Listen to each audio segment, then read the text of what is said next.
With us now on the phone is Missouri Lieutenant Governor Peter Kinder. And Mr. Kinder, are you there with us, first of all? I am, thank you. And I thank you for being here with us, sir. I want to start by asking you this. Where does your state, specifically the city of Ferguson, go from here in terms of staffing, structural and procedural changes? Well, Arthel, first of all, we hope where we go from here is to get a respite. We hope that some of the protest leaders could give it a rest and proceed with their lives. You know, where reforms are needed, Arthel, in the Ferguson Police Department, they're being made. Whether it was warranted or not, the police chief resigned a few days ago. Police officers have been disciplined who were found to need it.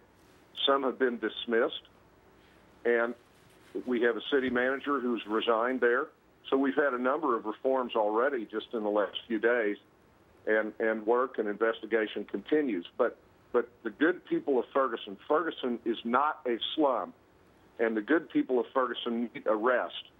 They need a respite from this nightly filling of the streets with protesters, when frankly, the reasonable expectations of protesters and citizens are being met. And Mr. Kinder, I understand your points that you're making. Let me jump in here right now because we're just getting a statement that Attorney General Eric Holder just releasing saying, quote, "This arrest sends a clear message that acts of violence against our law enforcement personnel will never be tolerated. The swiftness of this action is a credit to the significant cooperation between federal authorities and the St. Louis County Police Department.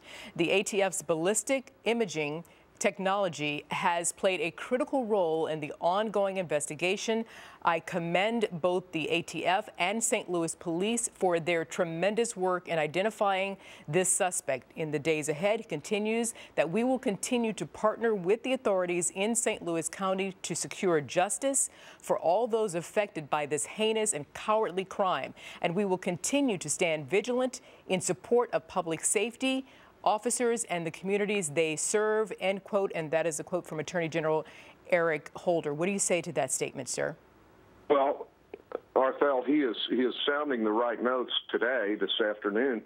I just wish he had been more judicious and more measured in his comments and his pronouncements since the 9th of August. Because Mr. Holder came in and seemed on many occasions to be inciting the mob. He seemed to be putting his weight on the one side of the scales of justice and not backing up law enforcement. And if he is now in a backing up law enforcement mode, then I will be among those cheering him. I hope that's the way he is from now on. I have about 30 more seconds with you, sir. Have you spoken to Mr. Holder directly? No. He doesn't deign to speak to people like me. Well, Mr. He comes into town and meets with one side. He met with the family of Michael Brown, and it's fine, but he met with them. But Arthel, he did not meet with the family of Officer Darren Wilson or with his brother and sister officers to say, "I'm backing you up." Those are poignant words you're making there, sir. This is Lieutenant Governor Peter Kinder, who has been so kind to join us here on this breaking news of the arrest of a suspect in the shooting of those two Ferguson police officers. Thank you, sir. Thank you. I'm Louie, and I quit smoking with Chantix. I told myself for so long that I needed to quit smoking. I would quit, and then I'd go right back to it.